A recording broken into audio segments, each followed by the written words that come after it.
Ассалаумағалейкум, құрметті көрермендер. Бүгін бізде сұхбатта каратэден жаттықтырушысы Көкішев Бағлан ағамыз. Бәке, сұхбатқа келіскеніңізге рахмет. Жақсы, сұхбат болса сұхбат берейік. Алғашқы сұрақ, қай жерде дүниеге келдіңіз, қай жылы дүниеге келдіңіз? Мен негізі өзім оңтүстік Қазақстан облысы, бұрынғы қазіргі Түркістан облысы, Түркістан қаласында 1990 жылы дүниеге келгем.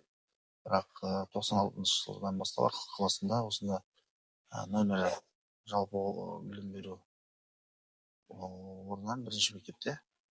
Сол жерде мектепті бірінші класстан бастап оқып, 11 классқа дейін сол жерден оқып бітірдім.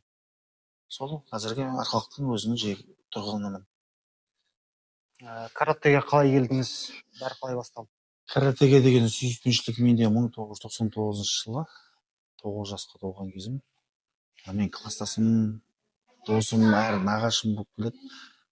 Асылбеков Арман деген, қазір Таразда тұрады, класстасым, сыныптасым. Сол жігіт мені ең алғашқы қызықтырып, сол жігіт алып барған.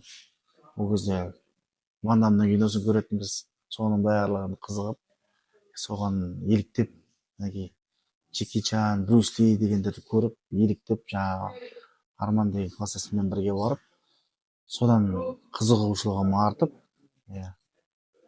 енді қызық балалық кезбен ғой, содан қызығушылығым артып, осы жолда енді қазіргі жүргеніммен біраз жыл болыпты ғой. Әлі спорттамыз, сол каратэдеміз. Алғашқы жаттықтырушыңыз кім болды? Менің бізде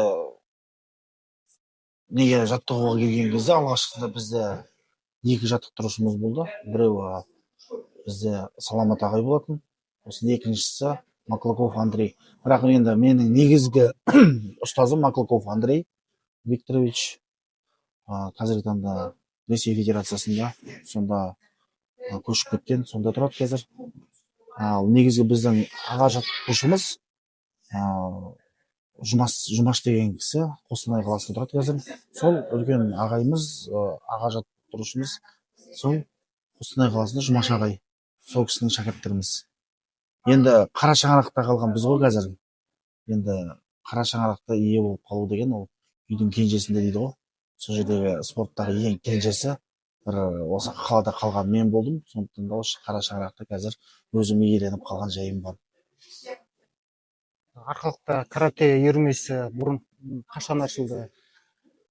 Бізде жаңа айтып кеттім ғой, енді негізі каратэ спорты ең қиын спорт болған, негізі бұрында запрещенный болған, тыйым салған каратэмен айналысу. Өйткені бұлда қатты соққылар, қолмен, аяқпен барлығы болды да, адамның денсаулығына зиянды көбісі болды. Сондықтан да бұны запрещенный қылды, тыйым салды. Сол кезде Арқалықта жаңа Жұмаш деген ағайымыз өтті ме, сол негізі Арқалықтың каратэсінің основателі, қалаушысы, негізін қалаушысы Жұмаш ағай болатын. Содан кейін барып, Жұмаш ағайдың жаңағыдай шәкірттері бар, Сәкен деген кісілер болды, үлкен ағаларымыз. Одан кейінгі түпкі оқушылары жаңағы Саламат, Андрей дегендер болды. Біз сол, получается, жаңағы Саламат ағайлар, Андрейлердің ізін жалғап келатқан біздер сол кісілердің артында. Ол 90-шы жыл, 80-шы жылдан бері каратэ Арқалықта болды, әлі де бар. Содан келатырмыз біз. Каратэ демекші, каратэнің өзінің тарихын айтып өтсеңіз, қай жақтан басталды каратэ деген? Бұл каратэның негізгі тарихы Япония мемлекетінде Окинава деген арал бар, сол жақтан пайда болған дейді. Негізі бұның қалыптасуы негізі 1891 сол жылдар болған негізгі қалыптасуы. Бірақ қазір тарихта бұрмалап алып келіп, қазір каратэнің 100-дің үстінде түрі бар да, көп дамып кеткен, тарап кеткен. Әрі оқушы, әрі мықты ұстаздың оқушылары өзінше жеке мектеп ашып бөліне берген ғой. Үйім қатты не болмаған, бірігіп тұру деген қатты оларда болмаған, өйткені оларда соғыс кезі болған. Сол жерде тарап, ыдырап, әрі оқушы өзінің жеке мектептерін ашып, каратэнің 100-дің үстінде қазір түрі дамып кеткен.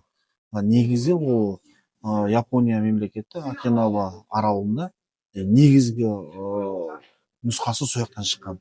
Сол жерден бой алады каратенің жолы.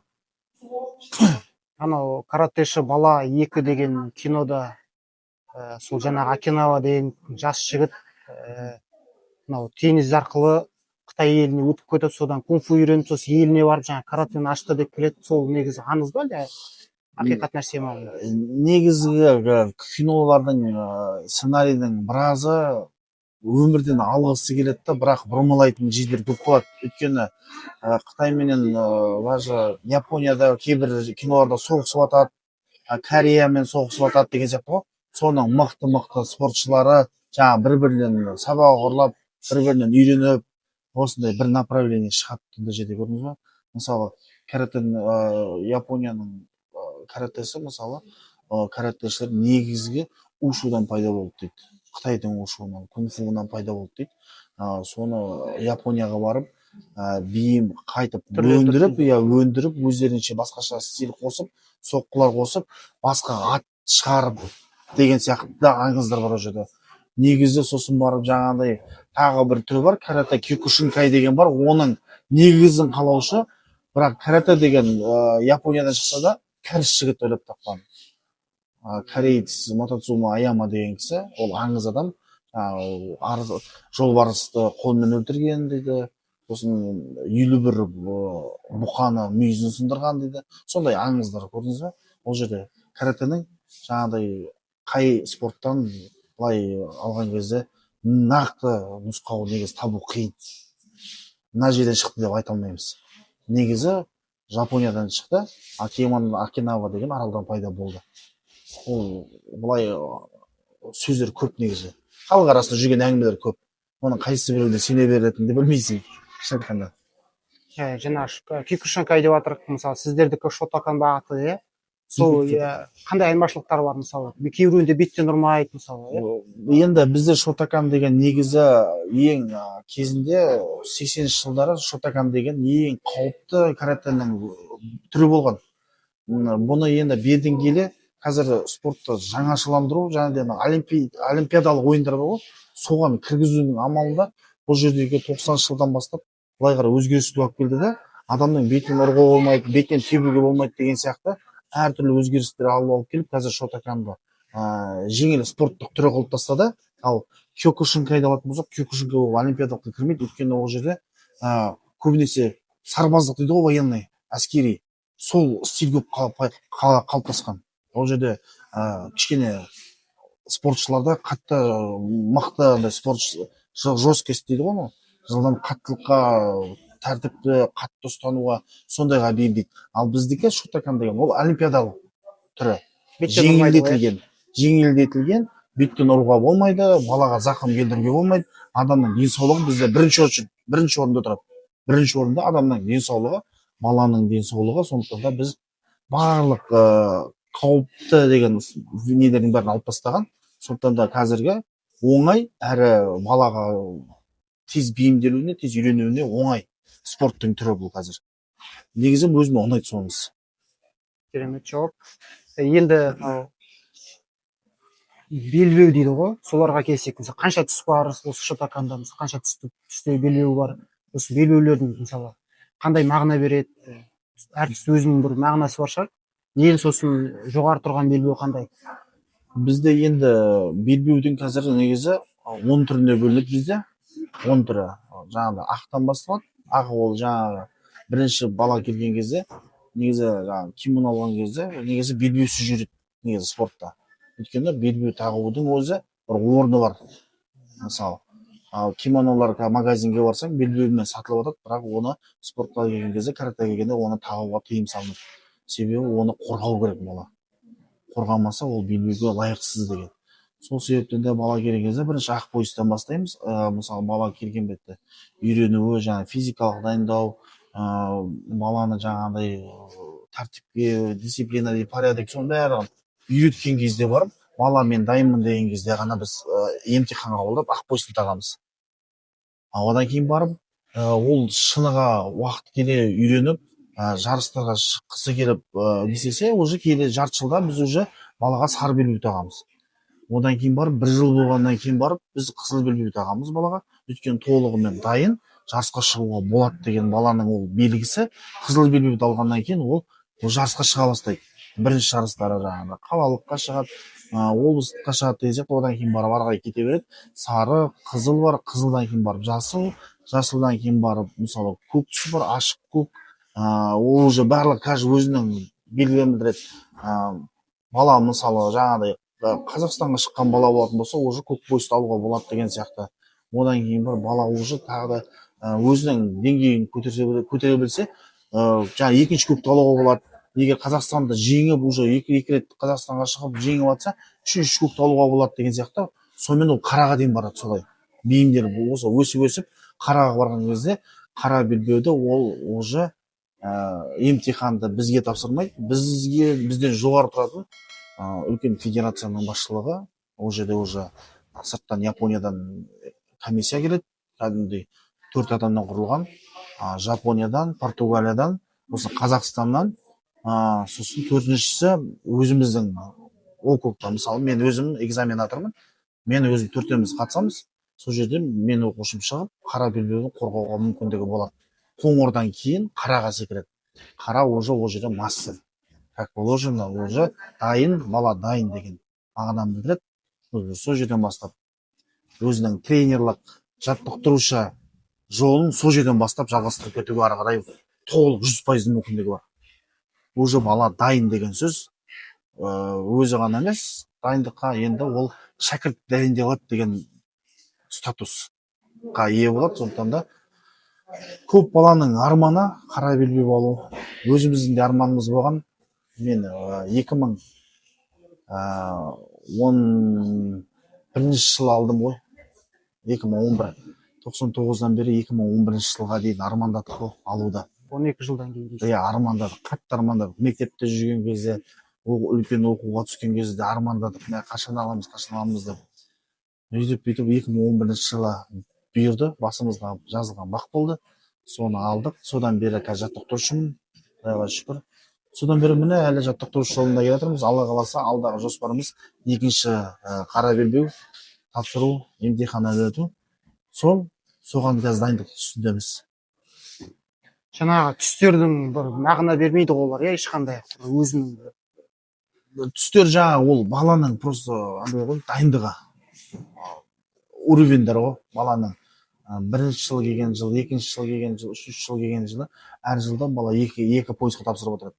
Бірінші келген жылы жаңағыдай қалыптасуы, екінші жылдықта, 1 жыл полугодие дейді ғой, жарты жылдықта бала өзінің жаңағыдай бірінші келген жылын өзінің көрсетеді, одан кейін ары қарай пояс қорғау жолын көрсетеді.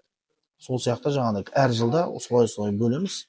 Сол бөлінген жылдардың ішінде бала жаңағы жылына 2 жасқа шығады. Сол 2 жасқа шыққан жылдары уже бала жылдың соңында емтихан тапсырады. Қорытындысы шыққан жарыстармен қорытынды соңында белбеу алады. Емтихан ретінде. Енді анау көріп атамыз, кинодан болсын, мысалы теледидардан болсын, анау ағаш сындырып, кірпіш сындырып, ондай жоқ шығар, жатқандарда бар ма? Негізі бағытта ол үлкендердің арасында бар. Бар ғой. Ол қалыптасқан, ол аңыз, ол солай қалады. Ол кәдімгідей уже бекітілген. Мысалы біз емтихан тапсырғанда, біздер бірінші таңға мысалы тапсырған жылдары біздер өттік оны. Екінші таңғы тапсырған кезде ол да болады. Міндетті түрде ағаш сындыру деген жаңағыдай оның барлығы міндетті түрде өтетін нәрсе ол. Ол кино, ол былай айтқан кезде основаных на реальных событиях дейді ғой. Өмірден алынған нәрселердің барлығын дұрыс көрсетеді ол жерде. Ол жерде бар енді, онымен келісемін. Келесі сұрақ, енді осы кезге дейінгі жеткен жетістіктеріңізді айтып өтсеңіз. Енді осы кезге жеткен жетістіктеріміз енді негізгі ең қызық кездер сол бала кездегі біздің қызықты кездеріміз ғой. Ең күштісі мынандай қалалық болсын, жарыс болсын, қандай жарыс болсын, содан жеңуге тырысасың. Өйткені саған үйдегі ата-аналарың үміт артып, балам спортқа қатысып жүр деп жаңағыдай үміт артқаннан кейін сен қай жарыс болсын орын алғың келіп тұрады да. енді бұл жердегі енді әрбір өзімнің қатысқан жарысым мен үшін ыстық болды, өйткені менің өзімнің жыл бойы дайындалған мынау дайындығым, мынау маңдайдан аққан терім, соның қорытындысын жаңағы жеңген жетістігім деп білемін де өзімді. Сол жерден енді қанша дайындалдық, мысалы облыстан 4 дүркін чемпионы болдық. Негізі 4 дүркіннен көп, негізі оны азайтып айтқаным бұл. Қазақстанда алдым, халықаралық жарыстардан алдым. Одан кейін барып жаңағыдай ең мен өзімнің қатты риза болған жарысым мынау Астана қаласында 2024 жылы әлем чемпионаты болды. Сол жердегі әлем чемпионатына ересектер арасында қатысып, өзімнің бағымды сынап көрдім. Сол жерде алтын медальдің иегері болдық. Жеңімпаз болып келдіңіз ғой. Бағымызға жазылып, осындай бір керемет результатқа жеттік. Әлем чемпионы деген атақ алдық, бірақ бұрында ойлайтынбыз әлем чемпионы болғаннан кейін бір керемет ғажап дүние болады шығар деп. Сөйтсек, оказывается, сол өмір жалғасатын ары қарай. Сол карьерамыз ары қарай жалғасуда, сол жұмысымыз істеп жатыр. Жаттығуымыз жүріп жатыр деген сияқты ғой. Енді өзіңіздің бапкер ретінде бапкерлігіңізге оралайық. Қазіргі дайындап жатқан балаларыңыздың арасында әлем чемпионы бар екен, солар туралы қозғап өтсеңіз, жаңа шәкірттеріңіз туралы айтсаңыз. Иә, айтпақшы. Мен де өзімде залда қазір бала негізінде 30-ның үстінде, 40-қа жуық бала бар негізінде.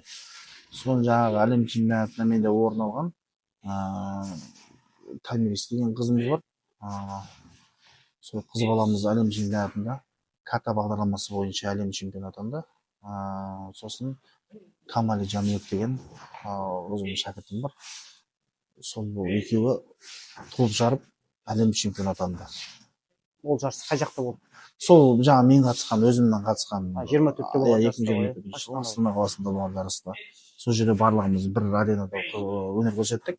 Бірінші біз шықтық, үлкендер жастарға үлгі болайын деп, кішкентай балаларға, артымыздан еріп жатқан оқушыларымызға үлгі болайын деп біз өнер көрсеттік. Бізден кейін барып, уже біздің шыққан өнерімізді олар көріп, бізден асып кеткісі келіп, бізден жоғары деңгейде өнер көрсетіп, балаларымыз биік шыңнан көрінді, риза болдық. Осы карате спортынан өзіміздің қазақстан спортшылар әлемдік деңгейде қандай, мысалы боксшылардан мысалы айта аламыз, Қазақстан мысалы үлкен бокстан әлемдік үштікке кіреді деп айта аламыз. Каратеден қандай деңгей қазақ елінің спортшылары? Бізде енді бұл 2000 олимпиада біз 2024-те болған жоқпыз соңғы, иә. Сол кезде сол олимпиада сол жерде болады деген негізі басында хабар шыққан бізге. Қуанышты хабар келді. Олимпиадаға карате кірді, болды, өтеді деді. Соның ішіндегі ең бірінші болып жаңағыдай олимпиадаға путевканы ұтып алған негізі қазақстандық. Негізі олимпиадаға бірінші олимпиадаға путевканы ұтқан Данияр деген жігіт.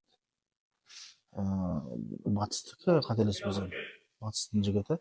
Ең бірінші путевканы алған сол жігіт әлем бойынша олимпиадаға. Сол жігіт қатысты. Жаңағыдай Данияр бар, көп қой бізде спортшылар. Орыс қыздар бар, бізде қазақ жігіттер бар. Оның бәрі қазір аттарын атай берсең, біреуден айтсаң, біреуден жеп қалады деген сияқты ғой. Лучше бізде негізі ондай көп. Именно карате негізі мировой әлем бойынша каратеден Қазақстан негізі жоғары деңгейде тұр. Японияны өзі мойындайды ғой. Біздің каратені, Қазақстанның каратесін именно біраз неде қалай айтқан кезде бізде қазақ күресін қалай пік тұтады, Японияда сол сияқты ғой. Ал Японияда қазақтар барса, каратистер барса, каратемен айналысатындар барса, олар кәдімгі қазақ күресін палуандарын көргенде қуанады ғой. До того біздің статусты жоғарылатып тастағанда спортшыларымыз Японияға барған кезде кәдімгі каратешілерге айтқан кезде кәдімгі бастарын көтеріп, мыналар қазақтар келе жатыр деп кәдімгі мойындайды. Біздікілер мықты болсын. Біздікілер мықты, оны мойындайды. Япония өзі мойындайды. Мойындап тұр кәдімгідей. Мынау жақында ғана өткен карате комбат деген осы өтті ғой, сол кезде Исмагулов ағамыз жеңді өзінің қарсыласын. Ол осы каратеге қатысы бар ма? Негізі былай қарасаң өзгеше сияқты да, мысалы өздерінің жаңағыдай шыққан жерлерде мысалы айтады ғой, мысалы негізі татамида үйлеспеймін каратэ. Бұл енді карате комбат деген Әлі түрлендіріп ол- заманауиға алып келген ол бар. иә жаңағы айттым ғой 100-дің үстінде түрі бар дедім ғой, соның ішінің бұл сол 100 деген каратенің түрін айналдырып әкеліп біреуіне қосқан ғой. Ол жерде біреуіне қосады да ол жерде кәдімгідей единоборство болып тастаған. Бір стильге әкеліп бағындырып тастаған. Ол жерде бокстың приемдары да бар ішінде, ушудың да, кунг-фудың да, ненің бәрінің приемдары ішінде, бір жаңағы комбаттың ішінде бар. Тек қана ол жерде бұл күресуге ғана болмайды, бросок жасауға болады, бірақ күресіп волейбол тартуға деген болмайды. Тек қана ол жерде қолмен аяқпен жұмыс істейді, сосын бросоктар жасалады. Ол жерде негізі чемпионы, ол жерде негізі мықтысы, оны әлем мойындайтын Әзербайжандардың спортшысы ғой, ең мықтысы. Оны ютубтан кірсеңіздер болады, қарасаңыздар болады. Өзіңіз кімге еліктеп осы қандай каратэшіні мысалы өзіңіз бітірдіңіз? Енді бұл жерде енді қатты еліктеп бала кезімізде ондай былай өмірде каратэшілерді көрген жоқпын ол жерде мен. Бірақ мен өзіме ұнайтын мықты мен үшін кәдімгі легенда аңыз адам ол менің Саламат ағайым болды. Ол деген енді шын легенда адам болды. Мен өз көзіммен көргем қаншама жарыстарда, қаншама спортшылардың, қаншама тренерлердің орнына қойып тастағанын, жаңағыдай ағайлардың арасында төбелес болады ғой жарыс. Сол кезде қаншама тренерлерді кәдімгідей орнынан қозғалтпай тастағанын көргем. Содан бастап мен ол кісіні қатты сыйлаймын. Сол маған ұнайды сол кісі. Сол кісінің жолымен кәдімгі Саламат ағайдың өзінің қаншама жарыстар көрдім ғой. Содан бастап сол кісі мен үшін аңыз адам. Онда жаңағы сол Саламат ағай туралы қай жылы дүниеге келген, қай жерде дүниеге келген, бұл кісі қазір қайда, сол туралы айтып кетсеңіз. Ол біздің Саламат ағайымыз қазір Астана қаласында сонда тұрады. Сол жақта жұмыс істейді. Отбасылы қазір осы күнге дейін каратэде жүрді ол кісі. Қазіргі енді өзі мамандығына байланысты өзінің басқа жұмысында жұмыс жасап жүр. Енді ол кісі 1980 жылғы туылған азамат. Осы өзіміздің Арқалық қаласында біздің Нахабский братан ғой айтқан кезде. Нахабкіде молодежь кенті дейді ғой бізде.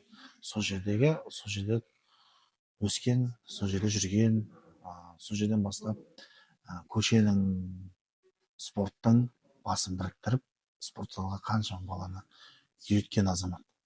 Көшенің жүрген балаларын спортқа келіп қызықтырып, сол спорттан қаншама результат алып, қаншама баланы шәкірт қылып тәрбиелеп, мықты деңгейге жеткен кісі ғой. Сол кісі мен үшін аңыз адам. Мойындаймын сол кісіні. Саламат ағайға көп рахмет. Осындай мысалы ол замандарда мысалы сіз 2000 жылдар ғой, ол кездер Арқалықта спортқа қатты көңіл бөлінбейтін кез, мысалы көшенің кезі мысалы. Рахмет айтамыз. Енді өзіңіздің бапкерлігіңізге алсақ, каратэге неше жастан бастап бала қабылдайсыз?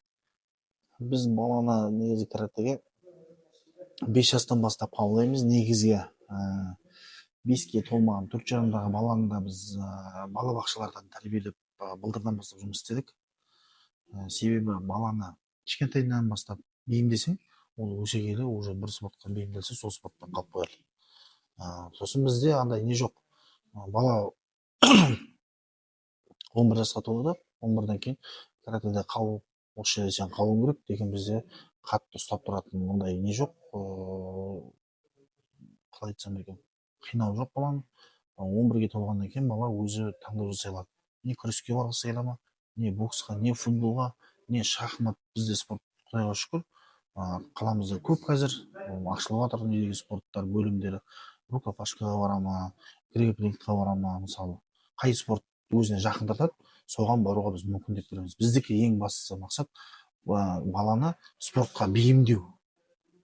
Фундамент дейді ғой, баланың фундаментін қалап қоюға бізге спортқа деген сүйіспеншілігін жасап қойсақ, 11-ге толғаннан кейін бала өзін жасап таңдау жасайды.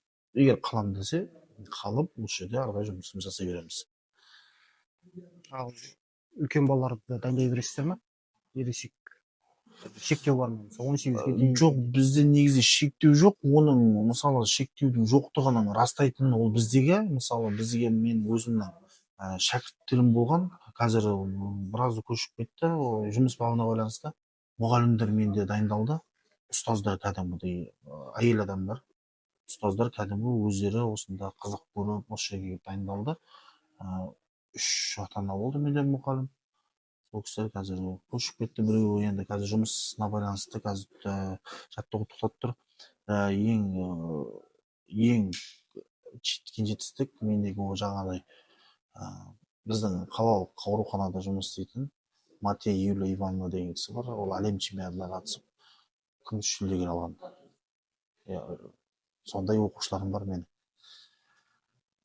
Каратэге келем деген бала мысалы қандай кимоно керек сіздерде, мысалы алу керек балаға, міндетті түрде сондай қандай заттар болу керек?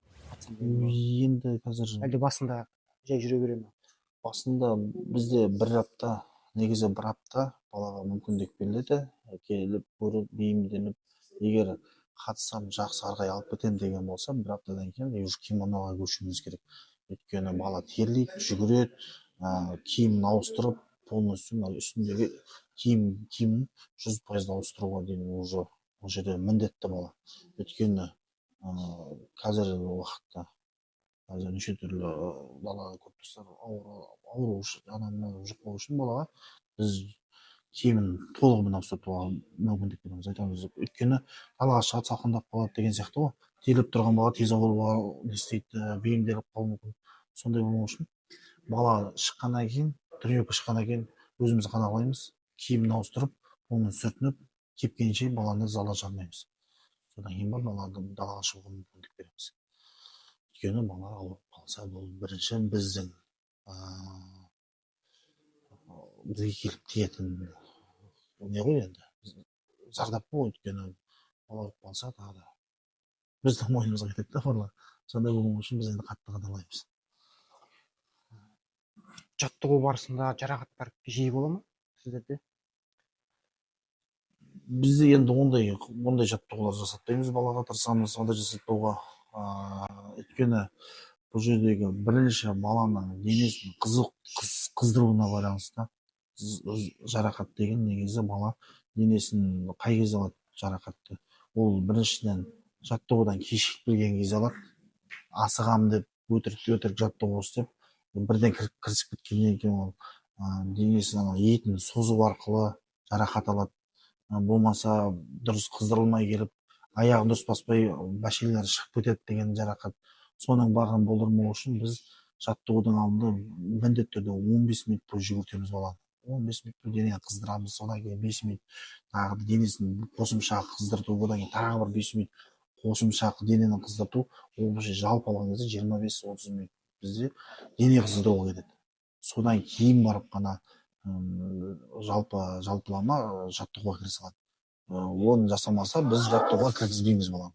Өйткені жаңағыдай зақым алмау үшін. Бізде травма көп ала қоймайды бала.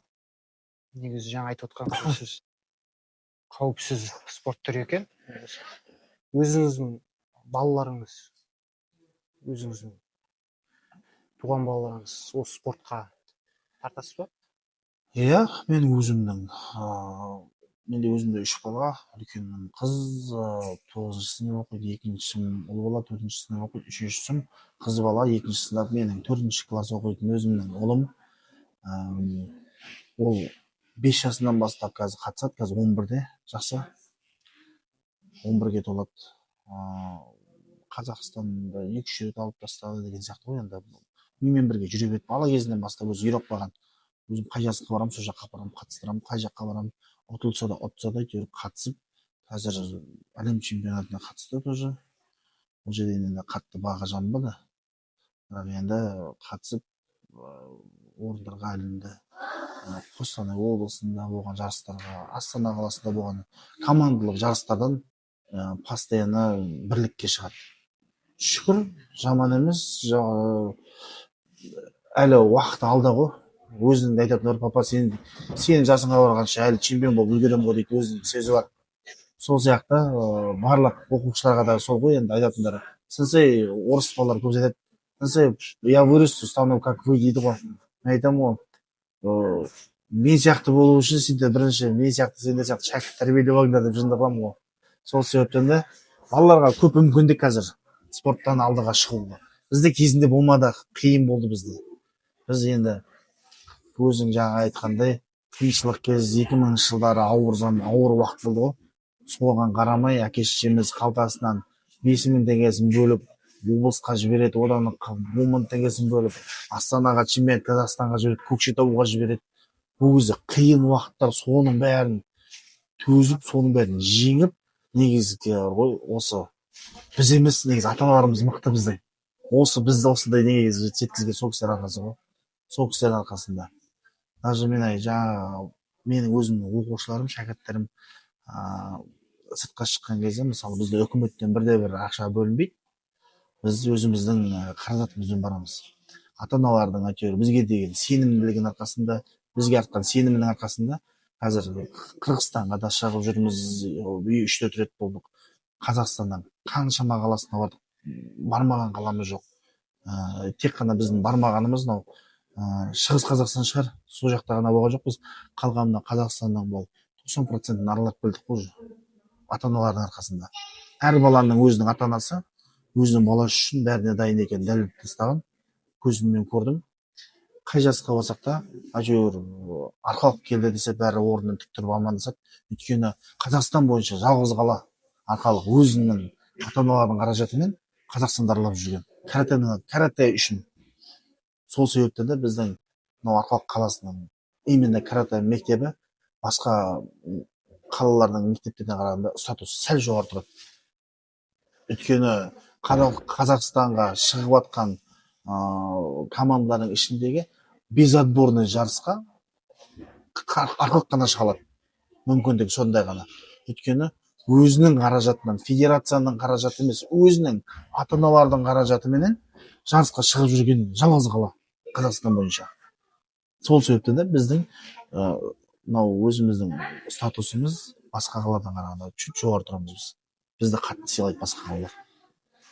Жаңа сіз айтып өттіңіз ғой, олимпиадалық спорт түріне кірді деп. Енді мемлекет тарапынан қолдау жоқ па, мысалы жарыстарға баруға қаражат? Енді бізде былай ғой, олимпиадалық направление кірді деді да, ол жерден енді қазір боевой стиль алып тастады да, катаны оқып қойды. Ката дегеніміз ол бізде приемдардың анау каратедегі қолданатын приемдардың жиынтығы ғой. Соны қалдырып қойды да, ал төбелесетін, жаңағы көрсететін мүмкіндіктің бәрін алып тастады. Ол жерден бізден Қазақстаннан ондай катаға шығатын қатты мықты команда негізі аз, сирек. Біздің қазақтардікі сол баяғы жауынгершілік заманда төбелес керек болған ғой. Қазақтар жарықтық төбелес болса жанын салады. Ал бұл жерде катаға енді қатты дамығанбыз, енді келе жатырмыз соған. Енді ақырындап енді аяқ басып келе жатырмыз. Ката деген сонда бұл? Ката деген приемдардың жиынтығы. Соққылардың жиынтығы, аяқпен ұру, қолмен приемдер көрсету, қай жерден точканы қолмен қалай ұру керек, соның бәрін жиынтығын айналып келеді да, бір ката дейді. Соның барлығы мысалы бір нәлевой катадан бастап 101 теңге катаға дейін бөліне береді, кете береді ол. Приемдар. Әр приемның өзінің жеке расшифровкасы бар. Соның барлығын спортсмен жаңағыдай 100% білдеу деген кезде олимпиадаға жолдама алады деген сияқты ғой. Көрдіңіз ба? Ол жерде негізі қатты қиындау. Олай олимпиадаға шығу. Ал әлем чемпионатына шығуға мүмкіндіктер бар. Бізде Қазақстаннан біраз спортсмендер әлем чемпионатына қатысты. Былтыр Португалияда болды, оның алдыңғы жылы Гоада болды, Индияда. Соған негізі біз 2024 жылы путевка алғанбыз. Біз қатысып өзіміз арқалықтың командасынан әлем чемпионатында жарыста Қазақстанның сборный емес, арқалық қаласының сборный болып қатыстықпыз. 5 жігіт қатыстық. Жаңағы өзінің көмекші Масқан деген жігіт. Мукуш Веркеболан деген арқалық қаласының тумасы, Астана қаласында жұмыс істейді, жаттықтырушы. Сосын мен, сосын 2 жаттықтырушы өз қалтамнан қаражат қосып, Көкшетаудың бір жаттықтырушысын алдым, сосын Қарағанды қаласының бір жаттықтырушысын алып, енді солардың ақшасын өзім қалтамнан көтеріп 5 тренерді алып шығып жарысқа қатысып әлем чемпионатына арқалық қаласының командасы болып шығып, соңында қорытындыда Қазақстан Республикасының командасы деп награждение алып, ана жерде кубок алған кезде кәдімгі қуанышымызда шек болмай, кәдімгідей көзімізден жас шығып, енді балалық арман ғой орындалған. Жекеден бірінші орын алдым әлем чемпионы, и командный 5-5 шыққан кезде командныйдан бірінші орын алдым. Бір жарыстан екі алтынға ие болдық. Енді ол жерде енді біздің өзіміздің мынау арқалық қаласының бұрынғы бізбен бірге дайындалып кеткен жігіттердің поддержкасымен болды да, Астанаға бардық, команда құрыңдар деді бізге бәрібір құрыңдар деді. Енді екі жаттықтырушы болып тұрық қой. Үшіншісі келді, мен де қатысам сендер үшін деді. Кимононы киіп алдық, үшеуміз не істейміз? Ой, ана жерде телефон қосып, баяғы командаға адам керек, давай кел. Сосын бас жаттықтырушы келді бізге. Уже екі команданы жеңдік, үшінші команданы жеңдік, уже финалға шығатын кезде бас жаттықтырушымыз бар біздің, бастығымыз Астанада Дукуя Мейрамкүл деген кісі келеді да. Все, короче, маған арқалық командасы жоқ, Қазақстан сборныйсыңдар дейді ғой. Ана жерде кел деген ағып ана жерде. Уже ана жерде өзің қалаң болғаннан кейін уже басқаша шығасың да, уверен. Ал ана жерде Қазақстан деген кезде, сборный Қазақстан деген кезде уже жүрек басқаша соға бастады ана жерде. Өйткені сен қаланың ана статусын қорғап тұрған жоқсың ана жерде. Әлем бойынша өзің еліңнің абыройын қорғап тұрғаннан кейін уже басқаша уайымдап ана жерде уже өзіңмен өзің терлеп болмайтын нәрсе уайымдап кеттік. Сосын барып та енді соңында уже Португалияны жеңіп финалға шығып Португалияны жеңдік. 4-1 жеңген кезде уже ана жердегілер уже атмосфера басқаша кетті. Енді уровень енді айта алмаймын, енді вообще күшті, өзі арманымыздың бәрі сол жерде орындалғанын сезіндік қой. Ең күшті сол болды енді. Ал Қазақстанның өзінің сборныйға қатыспады ма онда? Негізі арқалықтан бөлек Қазақстаннан басқа команда. Негізі ол жерде Қазақстанның командасы болғанда ол жерде былай болды ғой. Негізгі основной мүмкіндік ол балаға берілді да. Өйткені бізде тұңғыш рет болды әлем чемпионаты Астанада. Тұңғыш болғаннан кейін мынау Қазақстандағы жүрген спортшы балалардың барлығын деңгейін асырып кішкене көрсетейік, мынау балаларымыз шықсын деп барлық тренерлер соған жұмыс істедік та. Біз өзіміз қатысамыз деп ойлаған жоқпыз басында. Барлық балаға салдық, барлық тренерлер балаға деп жүрді да, өздері дайын болмай қалды. Ал біз өзіміз мына залда баламен бірге дайындаламыз. Өзімізде кимономызды киіп баламен бірге дайындалып, мынау ересек балалар бар, 15-16 балалар, солармен бірге татамиге шығып, спарринг жасап, сөйтіп біз уже бейімделіп қалғанбыз ғой уже. Қыздарымыз бар, солармен шығып, ойнаймыз, кішкене алысамыз, и соны біз уже қалыптасып қалғанбыз, бізге шығу оңай болды.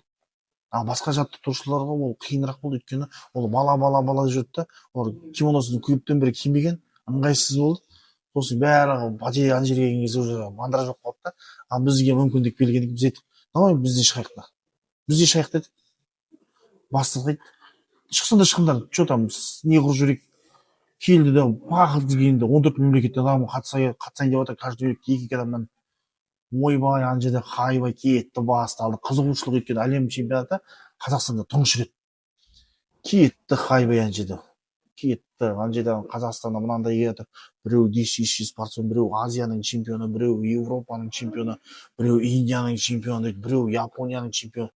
Ана жердегі статустарын қарасаң балалардың, ана жерде айта алмайсың сен аналарды бүйтіп қарап тұрып түрлерін қарап, ананың чемпионы, мынаның чемпионы деп айтпайсың ана. Қарапайым адамдар. Соның арқасында ғой біз жетістік жетіп тұрғанбыз. Өйткені ана жерде ана статусты естісең, анамен шығуға желаниең болмайды. Атақ деген Европаның 4 дүркін чемпионы, Азияның чемпионы, әлемнің 2 дүркін чемпионы, біреу Индияның кубогын бірдеңе чемпионы. Байым десең ана жерде мен кіммен шығайын деп жатырмын деп. Ана жерге шықты да, атам қазақ намыста өлген бе? Біздегі сол баяғы көшені көріп қалған жігітпіз. Не болса да ол болсын, кетіп шығамыз деп кимононы айдап патыр-пұтыр киіп алдық та. Бастық алды қарай. Бір ести шығғанда финалда тұрмыз. Уже Қазақстан, 2 Қазақстан тұрып қой финалда. Павлодардың жігіті, құрдасым Олег деген жігіт қой.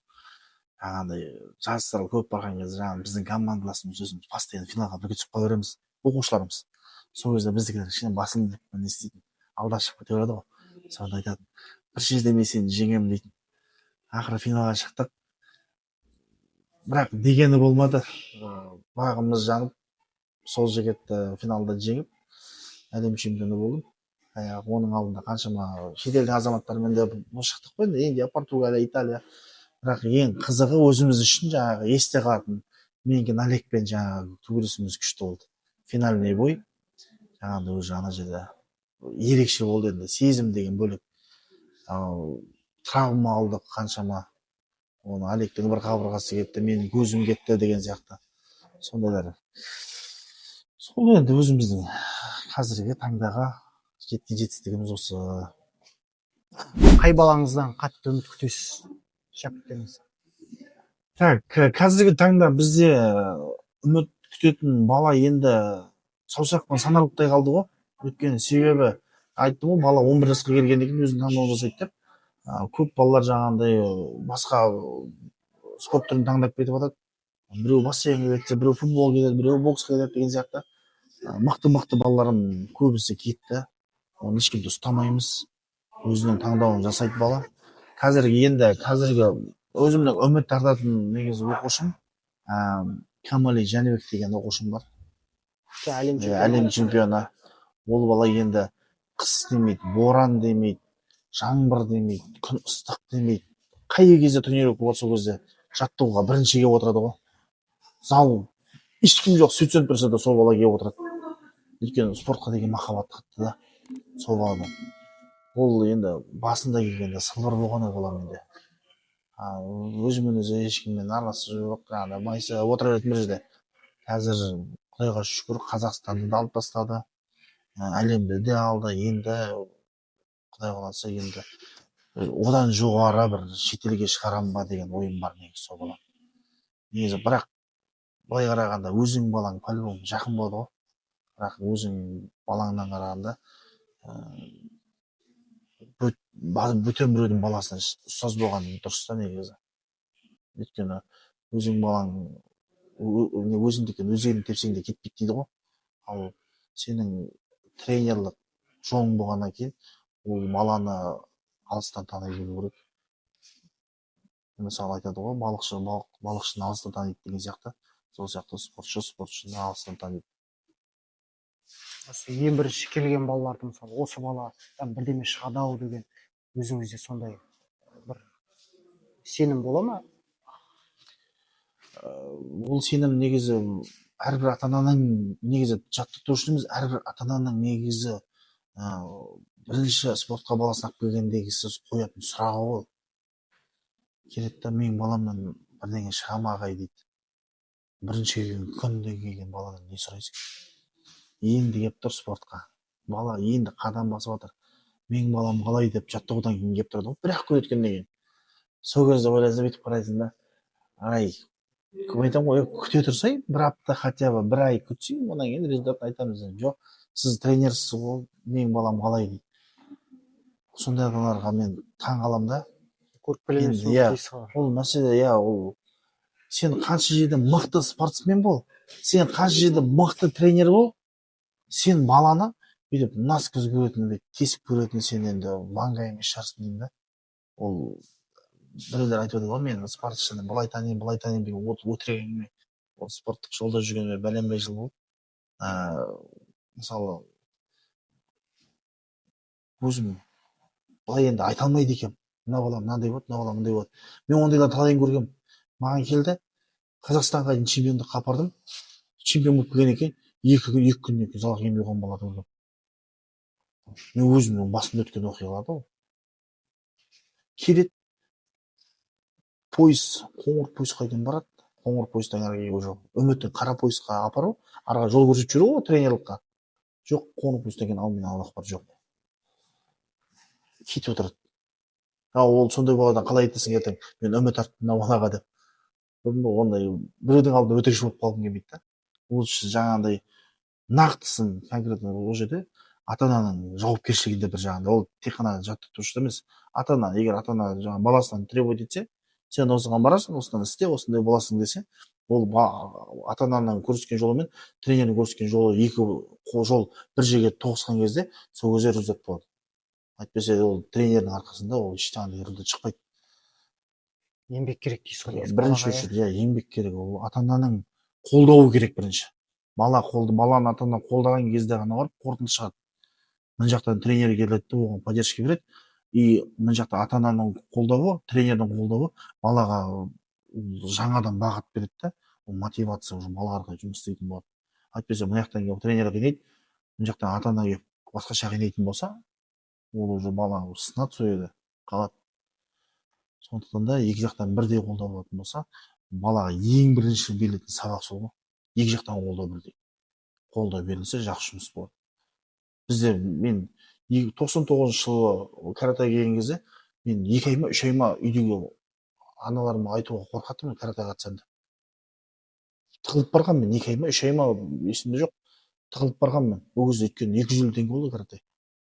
250 теңге төлейсің. Ақша жоқ. Үйге барып айтайын десең жаңағы ата ана ұрса ма деп қорқасың.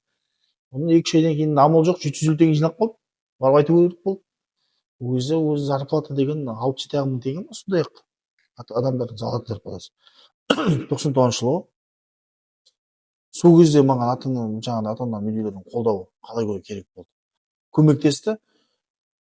3 ай жаңағыдай төлемей жүрдім, 750 теңгесін апарып бердім. Тағы 2 ай, 5 айдан кейін Астана қаласына барып, Қазақстан чемпионатына барып екінші орын алып келдім. Жаңадан қатысқан балам. Енді шабайын деп тұрған бала. Білмейсің ол кезде қатты результат білмейсің. Әйтеуір аяғың көтеріледі, қолыңмен ұрыласың. Сонымен барасың, біздің жарықтық біз төбелес керек қаламыз ғой, сол баяғы бала кезімізде. Сонымен бардық, апардық, атырласып төбелесіп екінші орын алып келдім. Ресін жейсің, арқалықта отырсың. Көзің көріп кеткен. Сол сияқты орын өйткені үйдегілерім бір кішкентай ғана маған поддержка берді.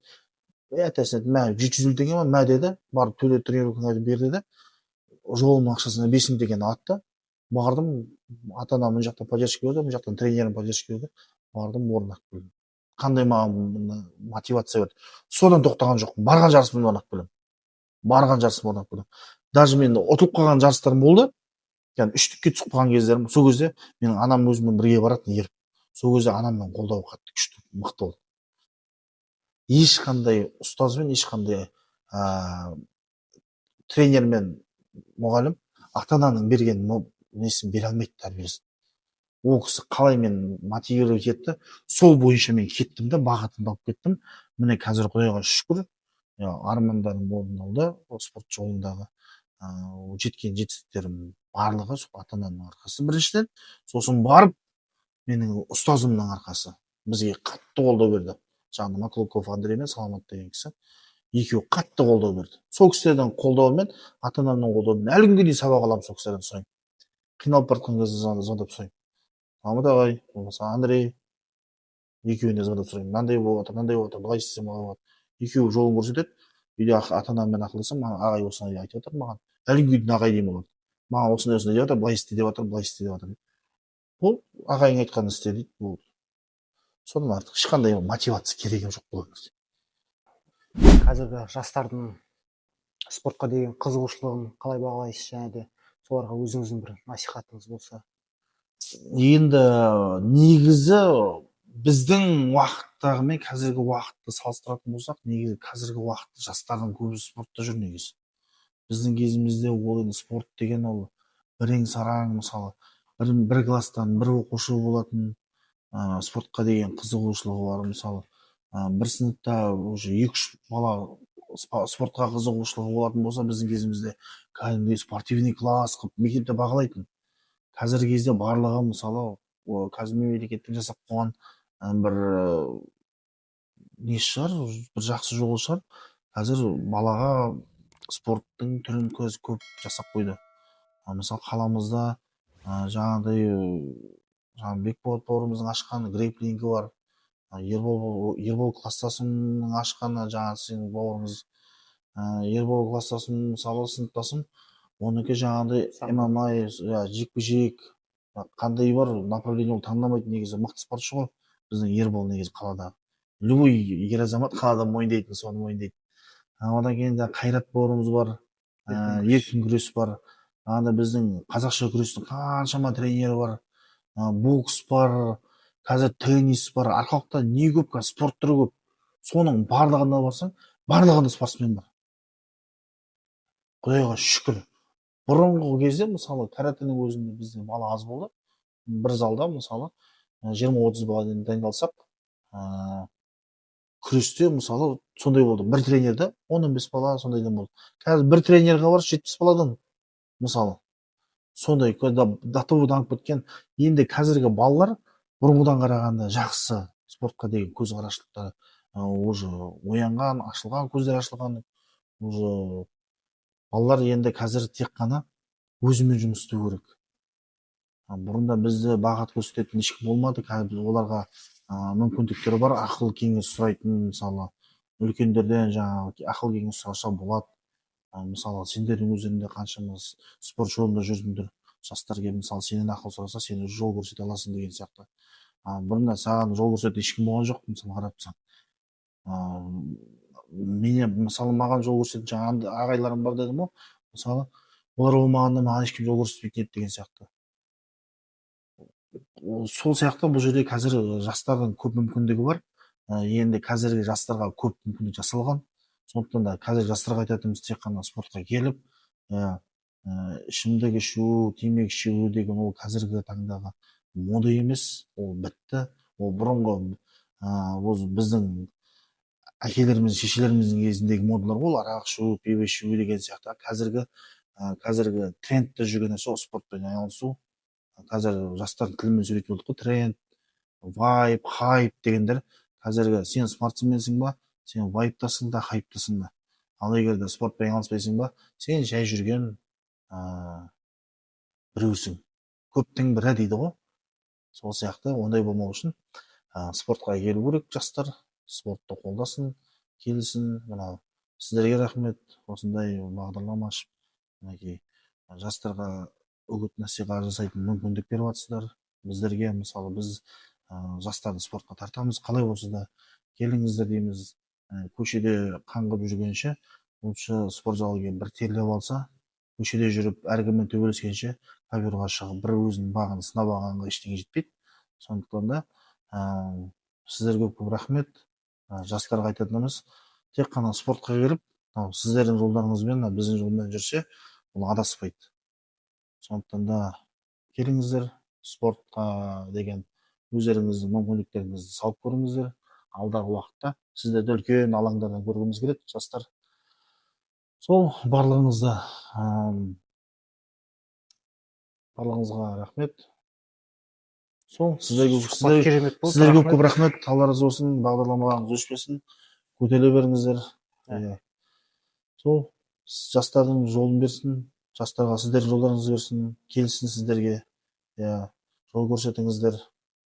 Біз енді бізге көп келе қоймайды каратеге. Сіздер ғой, рукопашниктер. Сіздерге енді көп жолдарыңыз ашық болсын. Аман болыңыздар. Қазақ елі бай болсын.